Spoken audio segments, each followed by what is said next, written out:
ધોરણ 12 મેથ્સમાં chapter number 1 સંબંધ અને વિધેય. આ ચેપ્ટરનો એક ટોપિક સંબંધ આખો પતી ગયો છે. સંબંધ ટોપિક, આજે સંબંધ ટોપિક છે સ્વવાચક, સંમિત, પરંપરિત સંબંધ, સામ્ય સંબંધ ને બધા દાખલા તે થોડાક સમય માટે હવે નથી આવવાના. છેલ્લે પ્રકૃતિના ઉદાહરણ અને સ્વાધ્યાયમાં જ એ બધા દાખલા પાછા આવશે, પરંતુ એ પણ 2-4 દાખલા જ આવશે. બરાબર, એટલે કે સંબંધ ટોપિક ટોટલી પતી ગયો, એમાં કંઈ નવું આવવાનું બી નથી. હવે આ ચેપ્ટરના નામનો બીજો શબ્દ સંબંધ અને વિધેય, એટલે આપણે કોના વિશે ભણીશું? વિધેય વિશે. ચલો ધ્રુવાંશ, તો સૌથી પહેલા 12મા ધોરણમાં જે તમે 11મા ધોરણમાં વિધેય વિશે જે ભણેલા તે પહેલા એકવાર યાદ કરવું પડે ભાઈ. વિધેયની વ્યાખ્યા યાદ કરવી પડે. વિધેય એટલે શું તે બરાબર યાદ કરીને સમજવું પડશે. વિધેયના પ્રકાર બી ચાલો થોડાક યાદ કરી લઈએ, કેટલાક બહુ અગત્યના વિધેય છે તે. સૌથી પહેલા વિધેય એટલે શું? તો કે ભાઈ સંબંધ જે હોય છે તે જ સંબંધ વિધેય બની શકે છે.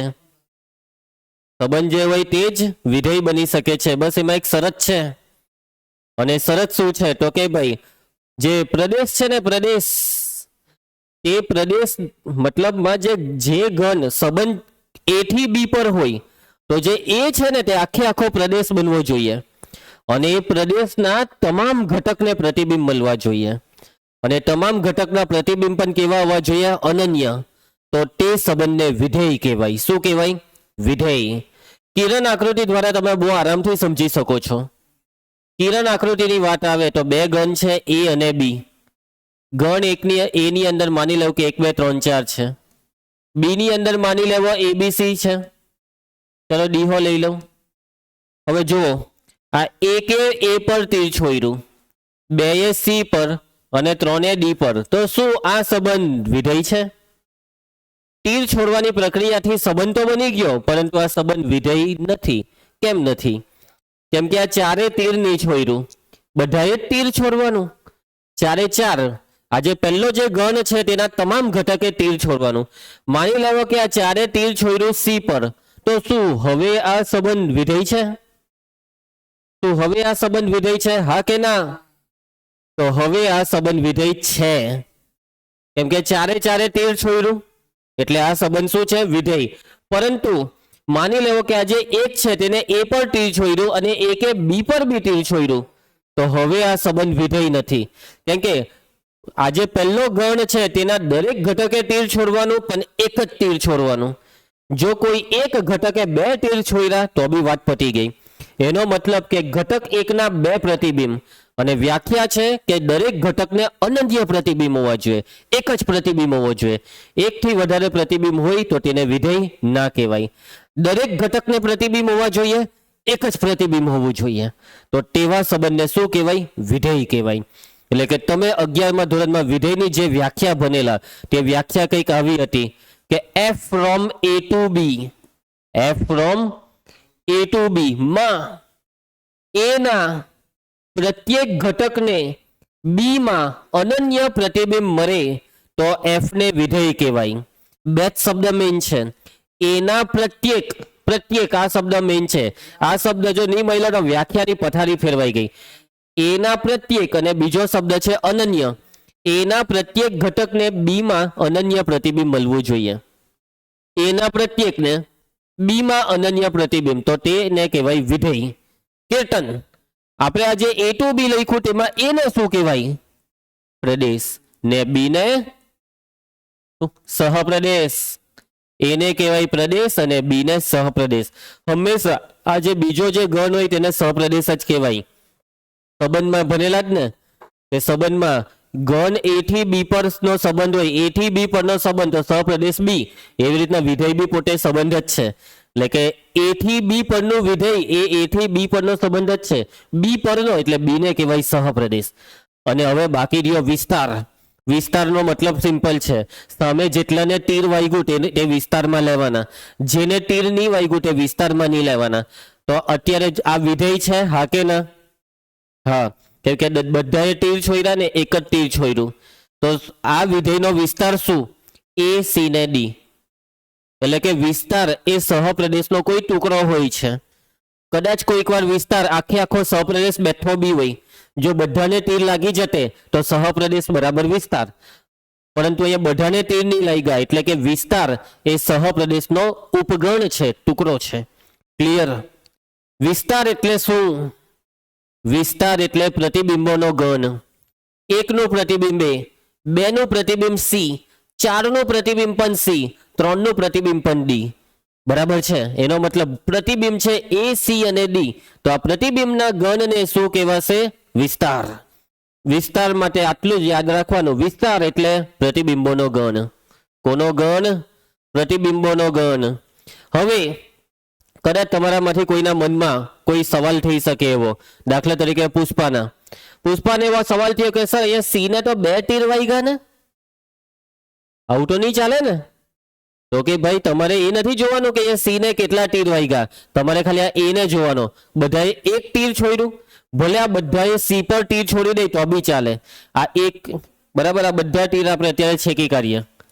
માની લો કે આ એકે હો સી પર તીર માર્યું, 2 હો સી પર તીર માર્યું, 3 બી ને 4 બી, બધાને સી જ ગમે છે, તો બી આ વિધેય છે. સમજ પડી જશે કે બધા તીર તો એક જ છોડ્યું ને. અને આ વિધેયનો વિસ્તાર કોણ ખબર પુષ્પા? કોણ થશે વિસ્તાર? સી, છગડિયા કૌંસમાં સી. ચાલો હવે વિધેયના પ્રકાર આપણે યાદ કરીએ. જરૂરી અગત્યના પ્રકારમાં પહેલા તદેવ વિધેય. તદેવ વિધેયનો પ્રદેશ સહપ્રદેશ યાદ છે? n2 n લેવાય, z2 z લેવાય, r2 r કઈ નહીં કહે તો r2 r, પણ મતલબમાં આ બે હરખું આવે. અને એનું સૂત્ર યાદ છે?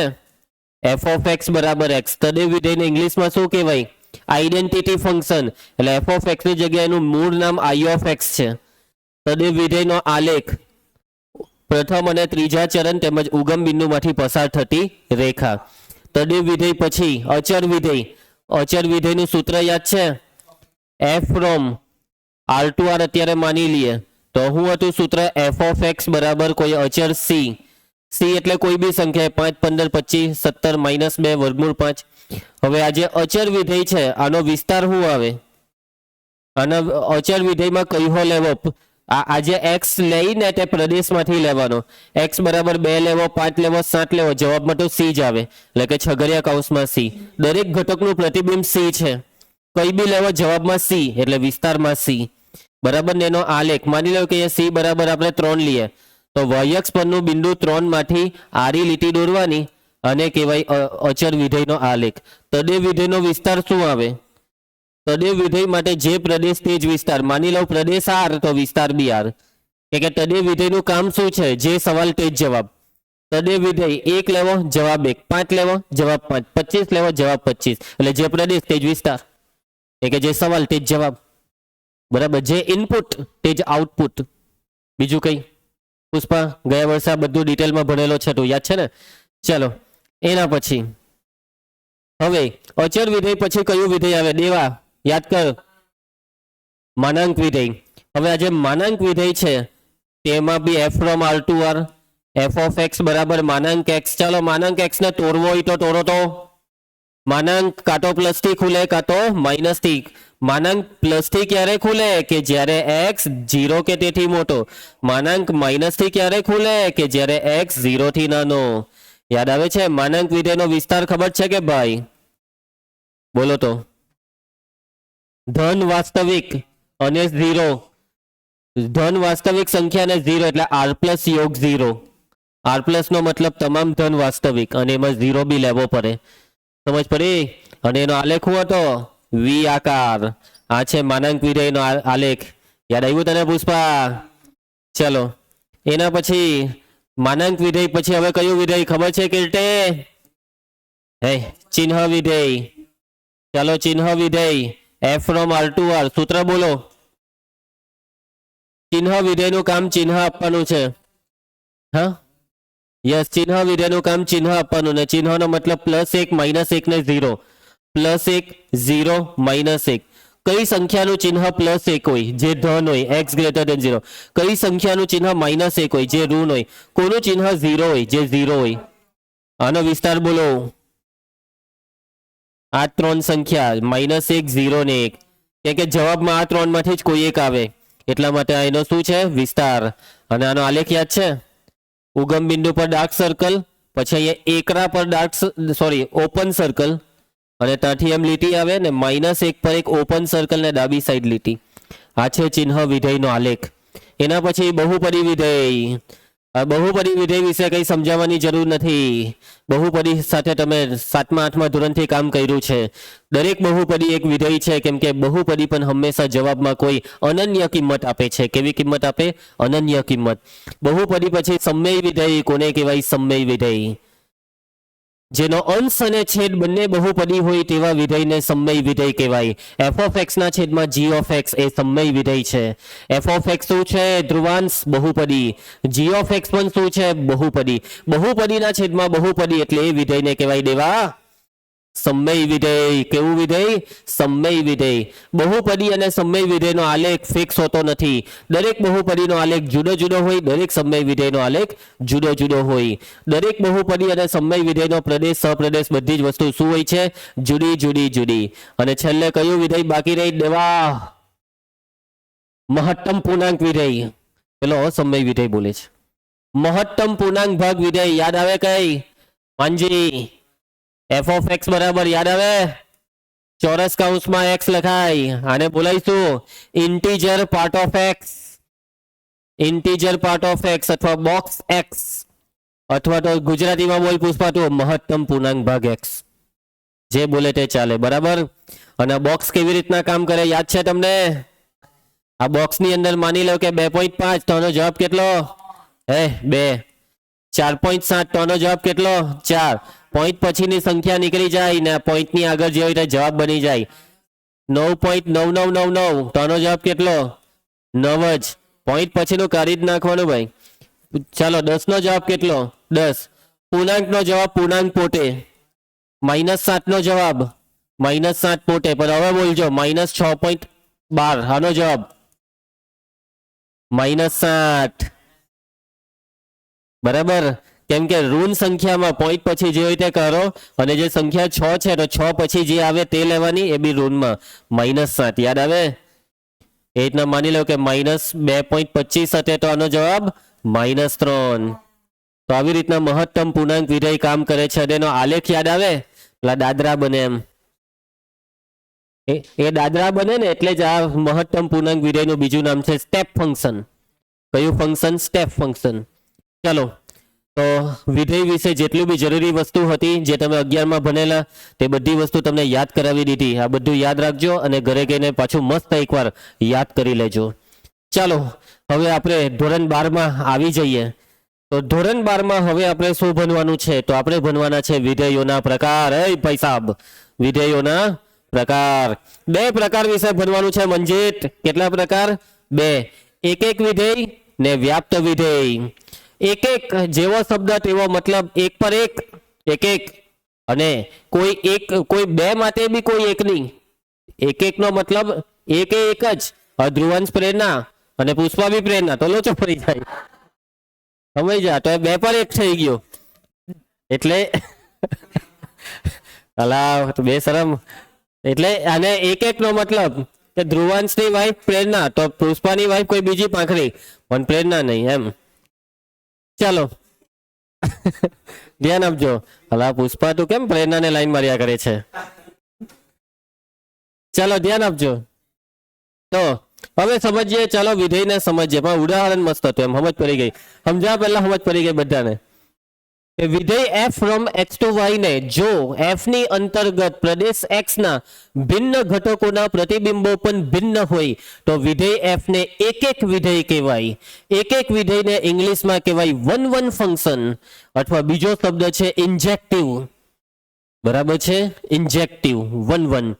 તો જો વ્યાખ્યાન એકદમ સિમ્પલ સમજો. કોઈ વિધેય છે, x એટલે શું? પ્રદેશ. y એટલે સહપ્રદેશ.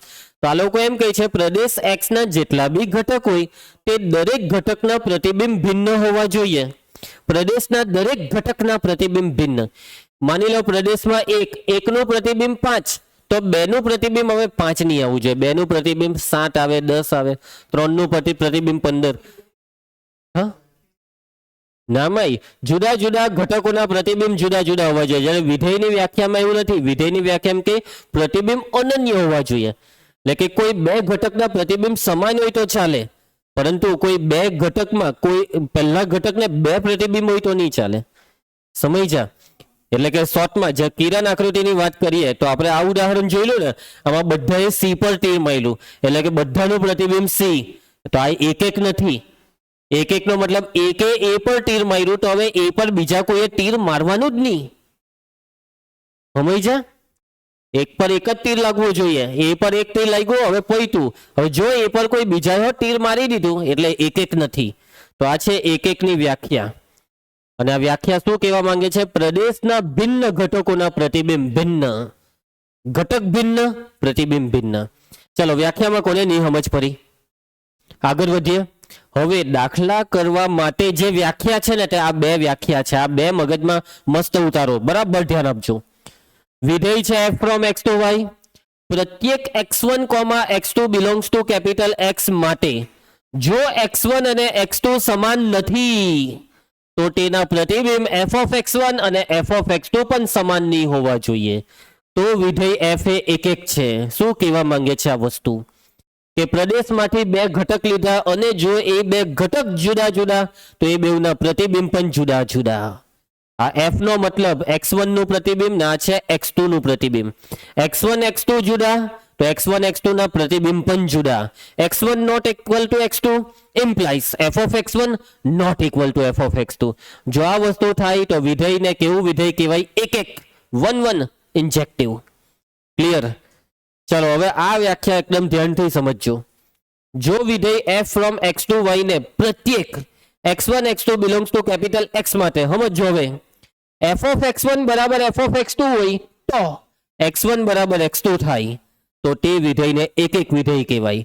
આમાં હું સમજ પડી તમને કે f of x1 બરાબર f of x2 એટલે વાતને સમજો. હજી બી તમે x1 અને x2 બે ઘટક લીધા પ્રદેશમાંથી પણ તમને અત્યારે ખબર નથી એ બે કેવા છે, જુદા કે સમાન.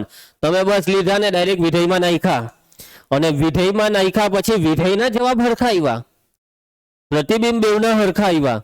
જો બે ઘટકના પ્રતિબિંબ સમાન હોય ને તો એ બે ઘટક પોતે સમાન હોવા જ જોઈએ.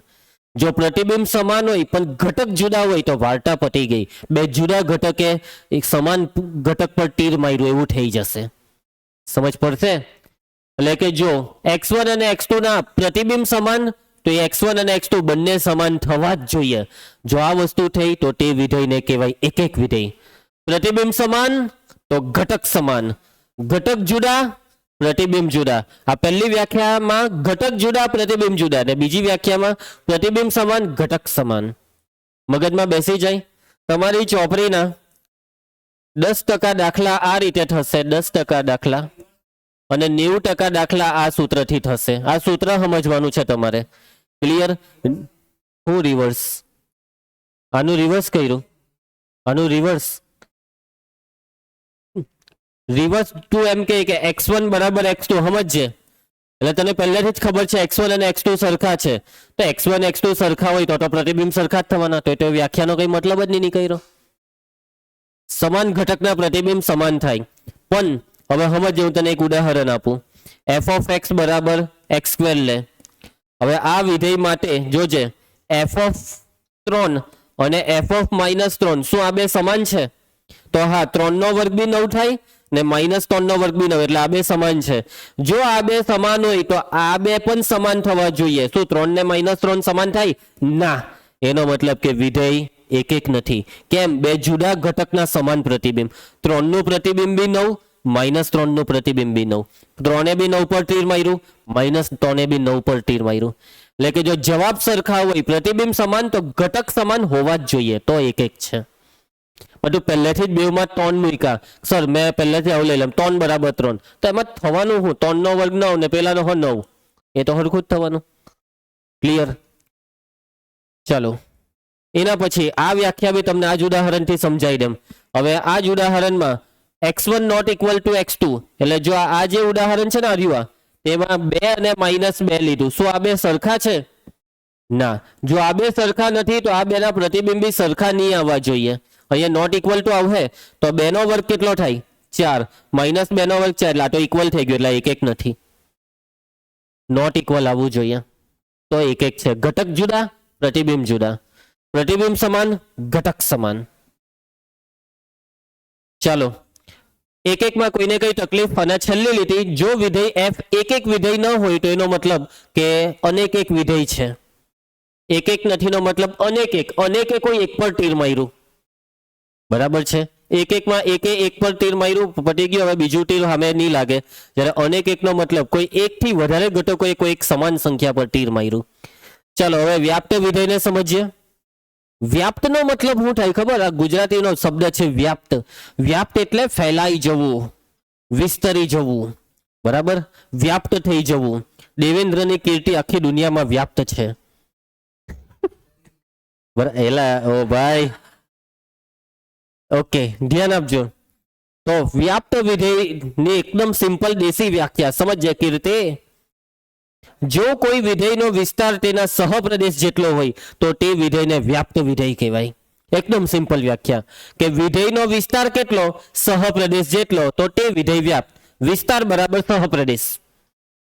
બરાબર સહપ્રદેશ એટલે વિધેય વ્યાપ્ત બરાબર હવે સામાન્ય રીતે કોઈ બી વિધેય માટે વિસ્તાર અને સહપ્રદેશ સરખા હોય તે જરૂરી નથી પણ એક વસ્તુ કન્ફર્મ કે કાટો વિસ્તાર સહપ્રદેશ જેટલો હશે કાટો વિસ્તાર સહપ્રદેશનો ટુકડો હશે ઉપગણ હશે પરંતુ જો વિસ્તાર એક્ઝેક્ટ સહપ્રદેશ થઈ ગયો તો એનો મતલબ વિધેય વ્યાપ્ત થઈ ગયું કેવું થઈ ગયું વિધેય વ્યાપ્ત સમજ પડશે વાત મગજમાં ઉતરશે કીર્તન હવે જો વિધેય વ્યાપ્ત થઈ ગયું એનો મતલબ શું થયો ખબર કિરણ આકૃતિની વાત કરું તો આ એ ને બી આ બી એટલે સહપ્રદેશ અને મેં શું કીધું સહપ્રદેશ જ વિસ્તાર થવો જોઈએ અને સહપ્રદેશ વિસ્તાર ક્યારે થાય મને કેવો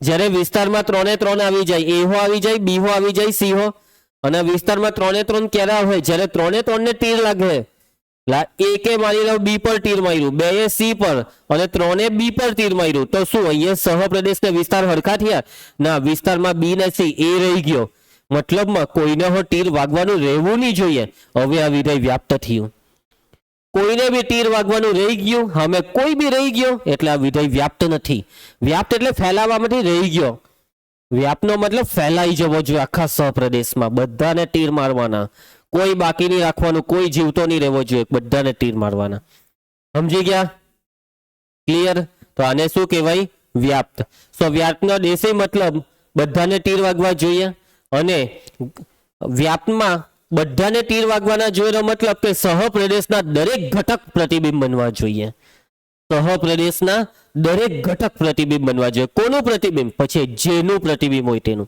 જેને તીર મારવું હોય તે મારે પણ કોઈ બાકી નહીં રહેવો જોઈએ હવે દાખલા કરતી વખતે તમારે યાદ રાખવા માટેની આ બધી વ્યાખ્યા સમજવી પડે જોજો વિધેય f from x to y માટે જો સહપ્રદેશ y નો પ્રત્યેક ઘટક એ પ્રદેશ x ના કોઈક ઘટકનું વિધેય f ની અંતર્ગત પ્રતિબિંબ હોય તો વિધેય f ને વ્યાપ્ત વિધેય કહેવાય વ્યાપ્ત વિધેયને ઇંગ્લિશમાં કહેવાય ઓન્ટુ ફંક્શન અથવા બીજો શબ્દ છે સર્જેક્ટિવ ઉપર ઇન્જેક્ટિવ ને અહીંયા છે સર્જેક્ટિવ 1 ઓન્ટુ વ્યાપ્ત વિધેયની વ્યાખ્યા આ વ્યાખ્યા હું કહેવા માંગે વિધેય કોણ છે f ફ્રોમ કોણ x to y x એટલે પ્રદેશ y એટલે સહપ્રદેશ સહપ્રદેશના બધા જ ઘટક સહપ્રદેશ y નો પ્રત્યેક ઘટક શું થવો જોઈએ પ્રતિબિંબ કોનું x ના કોઈ બી ઘટકનું એટલે સહપ્રદેશ y નો પ્રત્યેક ઘટક એ પ્રદેશ x ના કોઈ બી ઘટકનું પ્રતિબિંબ થવું જોઈએ અને જો પ્રતિબિંબ થાય તો વિધેય f ને વ્યાપ્ત કહેવાય શું વ્યાખ્યા મગજમાં ઉતરી અને આ તો શાબ્દિક વ્યાખ્યા છે આ કઈ વ્યાખ્યા શાબ્દિક હવે દાખલા કરવા માટે તમારે આને સમજવું પડે આ ઇમ્પોર્ટન્ટ છે આ સેકન્ડ કે વિધેય f from x to y પ્રત્યેક y belongs two capital y માટે પ્રદેશ x નો કોઈક ઘટક x એવો મળે કે જેથી f of x બરાબર y થાય તો વિધેય f વ્યાપ્ત વિધેય છે કોઈ બી વ્યાખ્યામાં આ તો સ્ટાર્ટિંગમાં આવવાનું વિધેય કે ભાઈ કયું વિધેય x to y હવે આ લોકો એમ કહે છે કે y નો કોઈ બી ઘટક લેવો કોઈ બી ઘટક અને એ y ના ઘટકને અહીંયા નામ આપ્યું સ્મોલ y આ સ્મોલ y એ કોણ છે સહપ્રદેશ કેપિટલ y નો કોઈ બી ઘટક એટલે દેવા વ્યાપકનો મતલબ આખા વયના બધા જ ઘટક આવી ગયા એક ઘટકની વાત કરીએ તો આખા સહપ્રદેશના બધા જ ઘટકની વાત થઈ ગઈ તો સહપ્રદેશ y નો કોઈ ઘટક લીધો સ્મોલ y અને સ્મોલ y શું થવો જોઈએ પ્રદેશના કોઈ ઘટકનું પ્રતિબિંબ થવો જોઈએ આ સ્મોલ y પ્રદેશના કોઈ ઘટકનું પ્રતિબિંબ અને પ્રદેશના કયા ઘટકનું પ્રતિબિંબ, તો એ પ્રદેશનો ઘટકને એક્સ નામ આપ્યું. તો પ્રદેશ એક્સ નો કોઈ ઘટક એક્સ છે, કયો છે રામ જાણે, પણ છે કોઈ, અને એ એક્સ ને વિધેયમાં મૂકવાથી જવાબમાં વાય આવવો જ જોઈએ. સમજ્યા? જો એફ ઓફ એક્સ બરાબર વાય થયું તો વિધેય વ્યાપ્ત થયો, એટલે કે અહીંયા વાય પર એક્સે વાય પર તીર માર્યો, મતલબ આખા સહપ્રદેશના બધા જ ઘટક પર તીર વાગ્યું, કેમ કે વાય આખા સહપ્રદેશનો વ્યાપક ઘટક, જે વાય માટે તે બધા માટે, વ્યાપકનો આ મતલબ થાય. બોલો, કોઈને કઈ તકલીફ? તમારે આ 10% ને 90% વાળી વ્યાખ્યા મોઢે કરવી પડે ને આ સ્ટાર વાળી વ્યાપની વ્યાખ્યા મોઢે કરવી પડે. આ વ્યાખ્યા જો મોઢે નહીં કરી તો દાખલા નહીં થશે. સમજ્યા? વ્યાખ્યાના કી પોઈન્ટ અહીંયા અંડરલાઈન કરી નાખો. પહેલી વ્યાખ્યામાં આ વસ્તુનો ઉપયોગ દાખલામાં થશે, બીજી વ્યાખ્યામાં આનો ઉપયોગ દાખલામાં થશે, ને ત્રીજામાં આનો ઉપયોગ દાખલામાં થશે. આ 3 વસ્તુ સૌથી મેઇન છે. બાકી ટ્રાય કરવાની કે આખી વ્યાખ્યા પ્રોપર તમે બોલી શકો, સમજી શકો અને લખી શકો. ઓકે, કેમ કે જો દાખલા કહેવાનું દાખલા છે, બાકી હજી બી ચાલવાના તો નિબંધ જ છે. 50% નિબંધ ને 50% દાખલા, બધું મિક્સ, લખાણ બહુ આવું છે. ચાલો આગળ વધીએ. વાત મગજમાં ઉતરી ગઈ. હવે એક અને વ્યાપની કિરણ આકૃતિ વાળી હજી થોડીક સમજૂતી મેળવીએ. જોવો શું દોરેલું છે આ દેવા, કિરણ આકૃતિ. હવે કિરણ આકૃતિ એમ તો તમને સમજાવી જ દીધું. હવે મને ખાલી ડાયરેક્ટ કહેવાનું કે આ એક છે, હા કે ના. તો એક નો મતલબ કે કોઈ બી ઘટક પર એક થી વધારે તીર નથી લાગ્યા ને. એ પર એક જ તીર, બી પર એક જ તીર, સી ને ડી, એક છે. શું વ્યાપ્ત છે? વ્યાપ્ત કેમ નથી? કેમ કે બે ઘટકોને તીર નહીં લાગ્યા, ઈ અને એફ ને, એટલે વિસ્તારમાં 4 ઘટક ને સહપ્રદેશમાં 6 ઘટક, એટલે વ્યાપ્ત નથી. ચલો હવે આ વખતે આપણે સવાલ પૂછીએ પુષ્પાને. ચાલ પુષ્પા, આનો જવાબ આપ. એક છે. પુષ્પા એમ કહે છે એક છે. કેમ નથી? એક કેમ નથી એ બોલ. બી પર 2 તીર લાગ્યા, એટલે કે અનેકે કોઈ એક પર તીર માર્યું, એટલે એક નથી. ને વ્યાપ કેમ નથી? એ રહી ગયો, ઈ રહી ગયો ને એફ, એટલે વિસ્તારમાં 3 ઘટક આવ્યા, બી સી ડી. ચલો એના પછી હરિયો એક છે.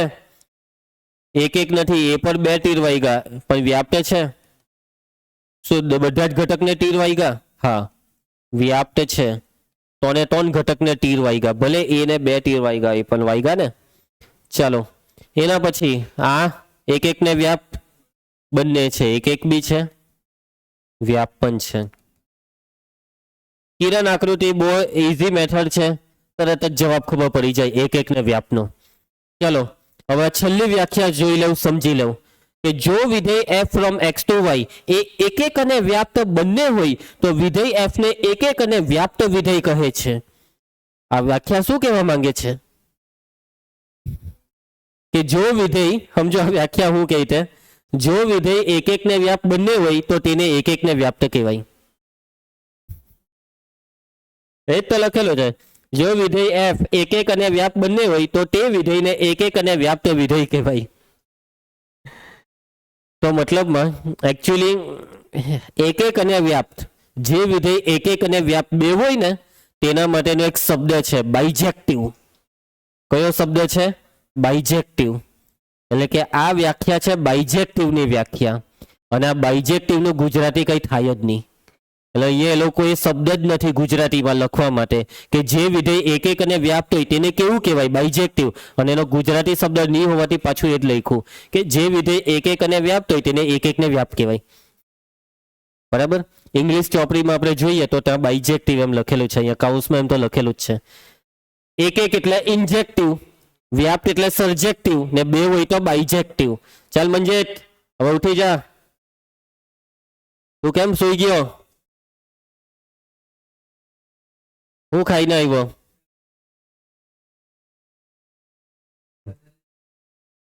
ચાલો દાખલા જોઈએ આપણે. પુષ્પારામ ધ્યાન આપ.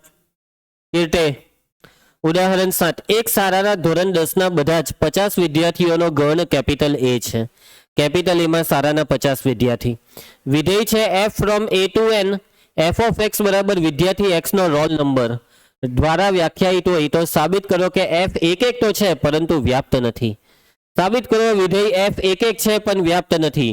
ચાલો સૌથી પહેલા અહીંયા પહેલી લીટીમાં શું કીધેલું છે કે ધોરણ 10 ના બધા જ 50 વિદ્યાર્થીઓનો ગણ છે કેપિટલ એ. અહીં મંજિત કેપિટલ A બરાબર સારાના ધોરણ 10 ના ધોરણ 10 શું કરવા આપ્યું 12 અપાય ને બધા જ 50 વિદ્યાર્થીઓનો ગણ. પુષ્પા વિધેય બોલ. f from a to n f of x બરાબર શું વ્યાખ્યાયિત છે? વિદ્યાર્થી x નો રોલ નંબર. x એટલે વિદ્યાર્થીનું નામ બરાબર. માની લો કે x તરીકે અહીંયા જાનકી છે તો f of જાનકી બરાબર વિદ્યાર્થી જાનકીનો રોલ નંબર. કેટલો છે તારો રોલ નંબર સ્કૂલમાં? 12. એટલે f of જાનકી બરાબર 12. f of ચેતના બરાબર 21. f of ધ્રુવાંશ 143 એમ કે એવા રોલ નંબર રાખે. f of ધ્રુવાંશ અને તારો રોલ નંબર બોલ ને 12. નહીં પ્રેરણાનો રોલ નંબર 13 છે. ચાલ એના પછી f of પુષ્પા સમજી ગયા. હવે જુઓ હા તો સ્કૂલ અલગ હોય તો પાછો કદાચ રોલ નંબર સેમ થઈ જાય. એક જ સ્કૂલમાં એક જ ક્લાસમાં હોય તો કોઈ દિવસ રોલ નંબર સેમ થાય બરાબર. તો દેવો ને માન તમે એક જ ક્લાસમાં ને સ્કૂલમાં. હવે જો દેવાનો રોલ નંબર 15 હોય તો માનનો રોલ નંબર 15 નહીં જ હોય. સ્વાભાવિક છે. રોલ નંબરનો મતલબ જ આ છે કે દરેક વિદ્યાર્થી માટે એ આંકડો જુદો જુદો હોય. રોલ નંબર હંમેશા ક્લાસમાં 1 થી ચાલુ થાય ને જેટલા વિદ્યાર્થી હોય એટલા પર પૂરો થાય બરાબર.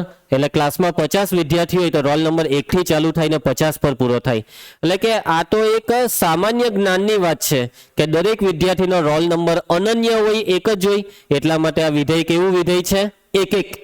કેવું વિધેય છે? એક એક. એટલે આની એક એક ની કોઈ ગાણિતિક સાબિતી નહીં થાય પરંતુ જાણકારી વાળી સાબિતી. વાક્ય લખાવ પુષ્પા. આ વિધેય એક એક કેમ? એ જાણીતું છે કે કોઈ પણ બે વિદ્યાર્થીના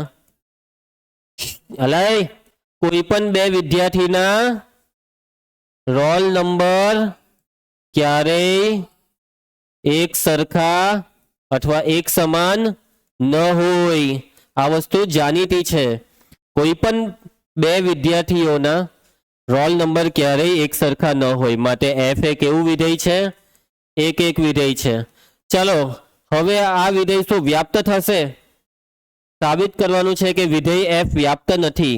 ચલો કેવી રીતના સાબિત કરશો કે આ વિધેય વ્યાપ્ત નથી? વ્યાપનો મતલબ વ્યાખ્યા યાદ કરો. વ્યાપની વ્યાખ્યા આ લીટી કે વિસ્તાર કોના જેટલો થવો જોઈએ? સહપ્રદેશ જેટલો. જો વિસ્તાર સહપ્રદેશ જેટલો હોય તો તે વિધેયને વ્યાપ્ત વિધેય કહેવાય. આનો મને વિસ્તાર કેવો ને આ વિધેયનો વિસ્તાર 1 થી 50 વિદ્યાર્થી હોય તો વિસ્તારમાં 1 થી 50 એટલે 50 પર અટકી ગયા. જે સહપ્રદેશ શું છે? n. એટલે સહપ્રદેશ તો n એટલે 50 થી બી ઉપર અનંત સુધી. તો વિસ્તારમાં 1 થી 50 ને સહપ્રદેશમાં 1 થી અનંત એટલે વિસ્તાર ને સહપ્રદેશ સરખા નથી. એટલે વિધેય કેવું નથી? વ્યાપ્ત નથી. એટલે કે અહીં ધ્રુવાંશ વિધેય f નો વિસ્તાર લખાવ. બોલ. 1 2 3 અપ ટુ 50. શું આ વિસ્તાર સહપ્રદેશ n જેટલો છે? Not equal to n. n એટલે શું? f નો સહપ્રદેશ. એટલે આપણે અહીંયા એવું લખ્યું કે f નો વિસ્તાર નોટ ઇક્વલ ટુ f નો સહપ્રદેશ માટે f એ વ્યાપ્ત નથી. વિધેય f એ વ્યાપ્ત વિધેય નથી. એ પ્રદેશ થાય અને n સહપ્રદેશ થાય. સમજ પડી દાખલામાં? કોઈને કઈ તકલીફ? દેવા કયા સ્ટેપમાં તકલીફ છે તને? આ દાખલો બોર્ડની પરીક્ષામાં નથી પૂછાવાનો. નેક્સ્ટ દાખલો ઉદાહરણ 8. વિધેય f from n to n f of x બરાબર 2x વડે વ્યાખ્યાયિત વિધેય એક એક છે પરંતુ વ્યાપ્ત નથી એવું સાબિત કરો. હવે જુઓ f from n to n કીધું ને f of x બરાબર 2x. n to n Pradesh n છે. પ્રદેશ n માં કઈ કઈ સંખ્યા આવે? 1 2 3 4 અનંત સુધી. ચાલો આમાં 1 મૂકો તો જવાબ કેટલો? 2. 2 મૂકીએ તો જવાબ 4. 3 પર 6, 4 પર 8. તો શું દર વખતે જુદા જુદા જવાબ આવે છે? હા, પહેલા 2 આવ્યો, પછી 4 આવ્યો, પછી 6, એટલે જવાબ ધીમે ધીમે મોટા થાય છે. જવાબનું કોઈ પુનરાવર્તન દેખાતું નથી, એટલે સાબિત થાય છે કે આ વિધેય કેવું વિધેય છે? એક એક. હવે વ્યાપનો મતલબ જો જવાબમાં પહેલા 2 આવ્યો, પછી 4 6 8, એટલે વિસ્તારમાં કોણ? 2 4 6 8. પરંતુ સહપ્રદેશમાં કોણ? n, એટલે કે વિસ્તાર ને સહપ્રદેશ સરખા નહીં થયા, દર વખતે ગેપ પડે. પહેલા એકરો નહીં મળે, પછી તગડો નહીં મળે, પાંચરો, એટલે વ્યાપ્ત નથી. બસ હવે આપણે શું કરવાનું છે દેવા? હા, લખવાનું છે. ચાલો કેવી રીતના લખશું? પહેલા માહિતી લખો. f from f of x. ચાલો એક એક કેવી રીતના સાબિત કરો? તો આ વિધેય એક એક છે, હા કે ના દેવા? આ વિધેય એક એક છે. જો છે સાબિત કરવા કે તો પેલી 10% 90% વાળી વ્યાખ્યા વાપરવાની, કેમ કે ગણતરી વાળો દાખલો છે એટલે આમાં એવું નહીં લખાય કે રોલ નંબર છે કે આ છે. અને જો વિધેય એક એક નથી શબ્દ આવે તો ઉદાહરણ આપવાનું. જે રીતના સ્વવાચક સંમિત પરંપરિત નહીં થાય તો કેવું ઉદાહરણ આપતા. એટલે જો સાબિતી નથીમાં છે તો ઉદાહરણ, સાબિતીનો જવાબ છે તો સાબિતી આપવાની. કેવી સાબિતી? વ્યાપક સાબિતી. અહીંયા આપણે 90% વાળી વ્યાખ્યા વાપરીશું. કેટલા ટકા? 90%. વ્યાખ્યા યાદ કરી દેવા. 90% વાળી વ્યાખ્યા યાદ કર. f of x1 બરાબર f of x2 implies x1 બરાબર x2. પ્રતિબિંબ સમાન, ઘટક સમાન. એટલે કે સૌથી પહેલા એન્ટ્રી કોની પડી? 2 ઘટકની. આ 2 ઘટક આમાંથી આવ્યા? પ્રદેશમાંથી. એટલે પ્રદેશમાંથી 2 ઘટક ધારી લેવાના. ધારો કે x1, x2. આ x1 x2 ક્યાંથી આવ્યા? પ્રદેશ. કોણ? n. કૌંસમાં પ્રદેશ એમ શબ્દ લખવાનો એટલે ગૂંચવારો નહીં થાય. પ્રદેશ એમ લખી દે. n એ પ્રદેશ છે એમ લખ્યું, સમજો. હવે ધારી લેવાનું કે આ જે x1 x2 પ્રદેશમાંથી લીધા, ધારી લેવો કે આ 2 ઘટકોના પ્રતિબિંબ સમાન છે. જો આ 2 ઘટકના પ્રતિબિંબ સમાન હોય તો એ 2 ઘટક સમાન થશે કે નહીં તે ચેક કરો. f of x1 કેટલા? 2x1. f of x2 કેટલા? 2x2. બે બાજુથી 2 ઉડી જાય એટલે આવી ગયું x1 બરાબર x2. એટલે કે જો પ્રતિબિંબ સમાન તો ઘટક સમાન, એવું આપણે સાબિત કર્યું. એટલે સાબિત થાય છે કે f એ કેવું વિધેય છે? એક એક છે. સમજ પડી તમને? એકદમ ઈઝી છે ભાઈ એક એકની સાબિતી. હવે આપણે સાબિત કરવાનું છે વિધેય f કેવું વિધેય છે પુષ્પા? વ્યાપ્ત વિધેય. કેવું? વ્યાપ્ત નથી. ચલો વ્યાપ્ત નથીમાં તમારી પાસે 2 ઓપ્શન છે. પહેલો ઓપ્શન વિસ્તાર શોધી કાઢો અને વિસ્તાર અને સહપ્રદેશ સરખા નથી એમ બતાવી દો. બીજો ઓપ્શન છે કે કોઈ વ્યાખ્યા વાળું સેટિંગ બતાવી દો, કોઈ ઉદાહરણનું સેટિંગ. જે દાખલામાં વિસ્તાર શોધાતું હોય તેમાં વિસ્તારવાળી ટેકનિક ઈઝી પડે અને આ દાખલામાં એકદમ આરામથી વિસ્તાર શોધાય.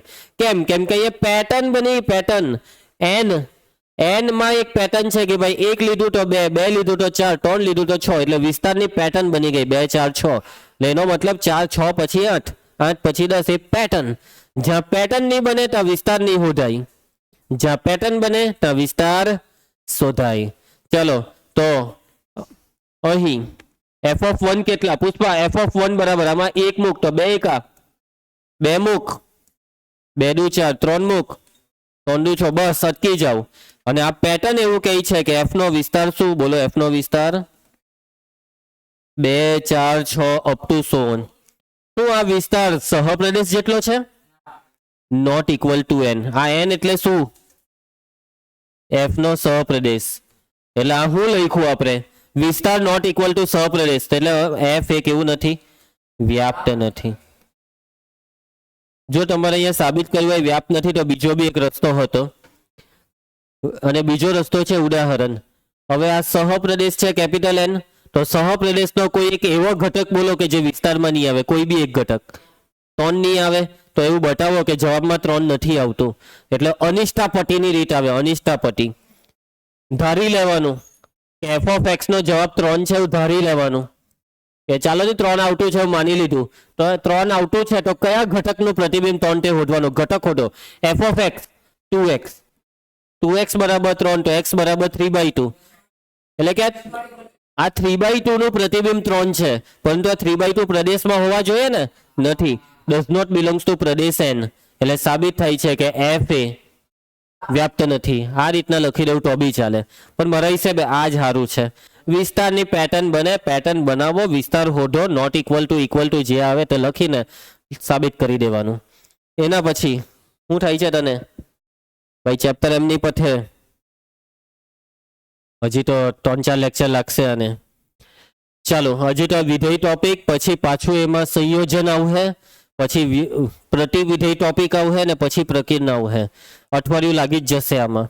એક અઠવાડિયું તારે આ ચેપ્ટરને સહન કરવું પડશે. એટલે તું ઘરેથી ગોળી પીને આવો પેરાસિટામોલની, ને થોડોક આયોડેક્સ નહીં પેલો શું કહે વિક્સ લગાવીને આવ. ચાલો ઓકે ઓકે, હવે ધ્યાન આપજો. હવે તમને એક બહુ અગત્યની વસ્તુ હું કહેવા જઈ રહ્યો છું ધ્રુવાંશ. હવે વાતને સમજો હે. f(x1) બરાબર f(x2) અને આના પરથી આપણે શું લાવ્યા?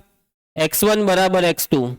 તો તે વિધેયને એક એક કહેવાય. પણ વાતને સમજો, કોઈ બી વિધેય હોય, પછી એ વિધેય એક એક હોય કે નહીં હોય, કોઈ બી વિધેય હોય, તમે આ વસ્તુ લેહો ને તો આવવાનું જ છે. f(x1) બરાબર f(x2) લેહો ને તો આવવાનું જ છે. x1 બરાબર x2 આવવાનું જ છે. પછી વિધેય ભલે ની એક એક નહીં હોય. તમે અહીંયા ગૂંચવાઈ શકો છો. તમે એમ કહો કે સર થોડીક વાર પહેલા એવું ભાઈના કે f(x1) બરાબર f(x2) પરથી x1 બરાબર x2 આવે તો તે વિધેયને એક એક કહેવાય. અને સર તમે એમ કહો છો કે જો વિધેય એક એક નહીં હોય ને તો બી આવું થવાનું જ છે. તો પછી એનો શું મતલબ? તમને ખબર કઈ રીતના પડે વિધેય એક એક છે કે નથી? તો હવે એક્ઝેક્ટ હવે ગેમને હું તમને સમજાવું છું કે જો f(x1) બરાબર f(x2) લીધા પછી x1 બરાબર x2 તો આવશે જ, પરંતુ સાથે સાથે કોઈ બીજું બી આવ્યું, x1 બરાબર x2 ની સાથે કંઈક બીજું બી આવ્યું. માની લો કે અહીંયા એવું આવ્યું x1 વત્તા x2 બરાબર 5, તો એવું સમજવાનું આ વિધેય એક એક નથી. કેમ? f(x1) બરાબર f(x2) લેવાથી બે વસ્તુ મળી કે બે વિધેયના પ્રતિબિંબ બે ઘટકના પ્રતિબિંબ સમાન ક્યારે હોય? કાં તો એ બે ઘટક સમાન હોય ત્યારે, અથવા એ બે ઘટકનો સરવાળો 5 હોય ત્યારે. અને સરવાળો 5 હોય તેનો મતલબ બે જુદા જુદા ઘટકના પ્રતિબિંબ સમાન આવ્યા, તેનો મતલબ વિધેય એક એક નથી. એટલે શોર્ટમાં આવું લેવાથી ખાલી x1 બરાબર x2 આવ્યું એક એક, આવું લેવાથી x1 બરાબર x2 ની સાથે કંઈ બીજું આવ્યું એક એક નથી. આ તો આવશે જ. અને અહીંયાથી કોઈ બીજું આવ્યું એક એક નથી. હવે તમે કહો કે સર એક્ઝામ્પલ આપો. ચાલ પુષ્પા એક્ઝામ્પલ જો.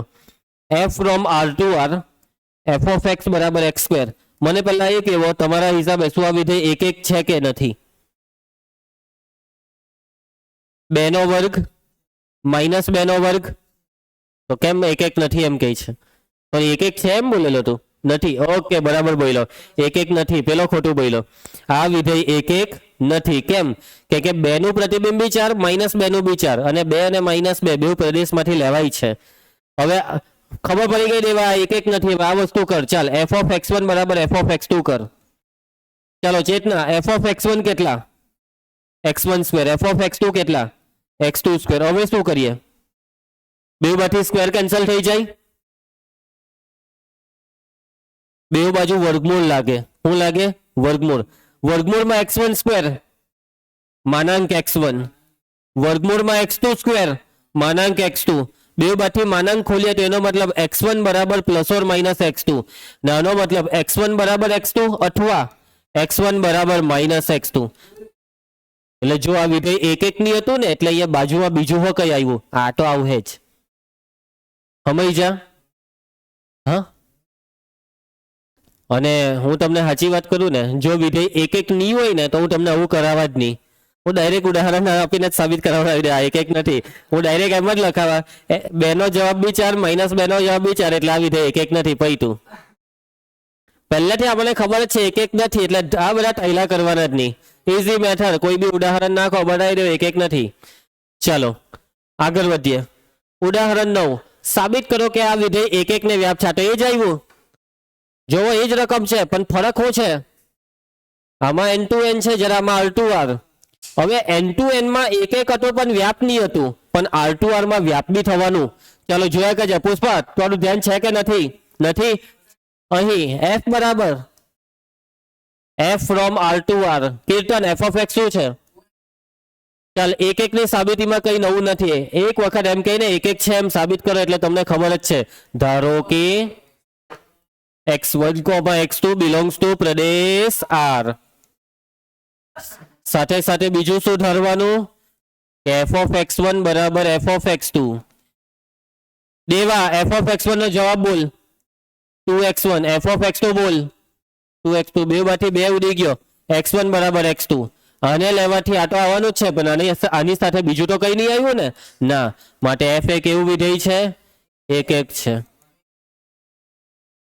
ચલો હવે વ્યાપ્ત છે એવું સાબિત કરવા કીધું. વ્યાપ્ત છે એનો મતલબ કે આનો વિસ્તારમાં તમામ વાસ્તવિક સંખ્યા ખરેખર આવશે. તો હા, જો તમે 1 લેહો તો 2, 2 લેહો તો 4, 3 લેહો તો 6, પછી જવાબમાં 1 લાવવો હોય તો સવાલમાં 1/2 લેવું, 1/2 ના ડબલ 1. 3 લાવવો હોય તો 3/2. તો શું સવાલમાં 1/2 લેવાય? હા, વાસ્તવિકની વાત છે ને, પ્રદેશમાં વાસ્તવિક સંખ્યા એટલે કે ટૂંકમાં જવાબ જે લાવવો હોય તે મળે. તમારે જવાબ જે લાવવો છે તો સવાલ શું લેવાનો, એનો અડધો. જવાબમાં તમારે 25 લાવવું હોય તો તમને સવાલ ખબર પડી જ ગઈ, 25/2. અને જો કોઈ જવાબમાં વાસ્તવિક સંખ્યા છે તો વાસ્તવિકની અડધી હો વાસ્તવિક જ થાય. એટલે આ વખતે સાબિત કરવાનું છે દેવા કે આ વિધેય કેવું છે, વ્યાપ્ત. અને વ્યાપ્ત સાબિત કરવા હું હોધવું પડે જાનકી, વિસ્તાર. અને શું આમાં વિસ્તાર હોધા હે તમારાથી? પેટર્ન નથી બનતી, ક્રમ નથી, વાસ્તવિક સંખ્યામાં પેટર્ન નહીં બને, એટલે આમાં તમે વિસ્તાર નહીં હોધી શકો. એટલે આમાં કઈ સાબિતી વાપરવાની? તો આ વ્યાખ્યા વાપરવાની. સ્ટાર મારેલો ને તે વાંચી લેવ એકવાર કે વિધેય f સહપ્રદેશમાંથી કોઈ ઘટક લીધો y, સહપ્રદેશના ઘટક y માટે પ્રદેશમાંથી કોઈ ઘટક મળવો જોઈએ x, અને કેવો x કે જેથી f of x બરાબર y, તો તે વિધેયને કહેવાય વ્યાપ્ત. ત્રણ વસ્તુ, સહપ્રદેશમાંથી y, પ્રદેશમાંથી x, f of x બરાબર y. આ ત્રણ વસ્તુ થઈ ગઈ તો વિધેય કેવું થઈ ગયું? વિધેય થઈ ગયું વ્યાપ્ત. સહપ્રદેશમાંથી y, પ્રદેશમાંથી x ને f of x બરાબર y થવું જોઈએ. જોયા જ કરજો, ધ્યાનથી જોયા કરજો. જાનકી પહેલા સહપ્રદેશમાંથી y લે, પહેલા સહપ્રદેશમાંથી y લેવો. ધારો કે y બિલોંગ્સ ટુ સહપ્રદેશ R, y બિલોંગ ટુ સહપ્રદેશ R. હવે x શોધવાનો, પ્રદેશમાંથી x શોધવાનો. કેવી રીતના? તો હવે x ને શોધવાના સ્ટેપ જોજો. હવે તમે સહપ્રદેશમાંથી જે y લીધો ને તે y ને આના બરાબર ધારી લેવાનો, f of x જે આપ્યો હોય તે. ધારો કે 2x બરાબર y, આ 2x ને જ્યાં y લેવાનો ને x ને કરતા બનાવવાનો તો x બરાબર y/2. x મળી ગયો કે પ્રદેશનો કયો x? તો કે ભાઈ એ x y/2 છે. પ્રદેશનો y/2 માટે જવાબ y છે. એ તો વાત થયેલી કે જવાબમાં y લાવવો હોય તો સવાલમાં અડધું લેવાનું. એટલે કે પ્રદેશમાંથી કોણ છે? તો કે ભાઈ y/2. ગેરંટી શું છે કીર્તન? આ y/2 પ્રદેશમાં છે એની ગેરંટી શું? આ y/2 પ્રદેશ R માં છે એની ગેરંટી શું? તો કે ભાઈ ગેરંટી સિમ્પલ છે, y વાસ્તવિક તો y નું અડધું બી વાસ્તવિક. એ વાક્ય બી લખવું પડે. અહીંયા વાક્ય શું લખો? અહીં y belongs two R implies y નું અડધું એટલે કે x બિલોંગ્સ ટુ R. એટલે અહીંયા સાબિત થાય છે કે સહપ્રદેશ માટે જે y લીધો તેના માટે પ્રદેશમાં x છે, પ્રદેશમાં x છે, આ R પ્રદેશનો છે. અને હવે છેલ્લું બાકી બતાવવાનું રહ્યું f of x બરાબર y. f of x બરાબર y હું બતાવવાનું બાકી રહ્યું f of x બરાબર y. f of x માં x એટલે કેટલા? y/2. હવે આ y/2 ને આમાં મૂકો, 2x માં મૂકો એટલે 2 into x ની જગ્યાએ મૂકવાના y/2. ના બે ઉડી ગયું એટલે આવી ગયું f of x બરાબર y આવી ગયું. અને છેલ્લે f of x બરાબર y આવી જાય એટલે સાબિત થઈ ગયું કે માટે f એક એવું વિધેય છે, વ્યાપ્ત છે. સમજ પડી ને? તમને સાચી વાત કરું ને, આ f of x બરાબર y લાવવાનું બહુ ઈઝી છે. તમને ખાલી આટલું મગજમાં ઉતાર્યું, મેઇન આ જ છે કે y લીધો પછી y બરાબર આ જે અહીંયા હોય તે લેવાનું એટલે 2x બરાબર y, x ને કરતા બનાવ્યો અને x ને પછી પ્રદેશમાં બતાવવાની એક ગેરંટી બતાવવાની અને પછી f of x બરાબર y. તો આ છે વ્યાપની સાબિતી. આ સાબિતી ક્યારે વાપરવાની પુષ્પા? કે જ્યારે વિસ્તાર શોધી નહીં શકાતો હોય ત્યારે, વિસ્તારમાં કોઈ પેટર્ન નહીં બનતી હોય ત્યારે. ખ્યાલ આવશે? ચાલો બસ આપણે આજે ઉદાહરણ 9 સુધી રાખીએ. આવતીકાલે આગળ વધીશું. આવતીકાલે તમે જેવા નીચે ઉતરો ને ઉપરથી એટલે જરાક વાંચી લેજો ને અહીંયા બઘા નહીં મારવાના બારી પાસે ઊભા રહીને સાઈડ પર બેસીને કંઈક વાંચી મૂકી લેવાનું, પાણી પી લેવાનું ને વોશરૂમ જઈને ફ્રેશ થઈ જવાનું. બરાબર. આવતીકાલે હું શું પૂછીશ? બધી જ વ્યાખ્યા પૂછીશ. તૈયાર કરીને આવજો.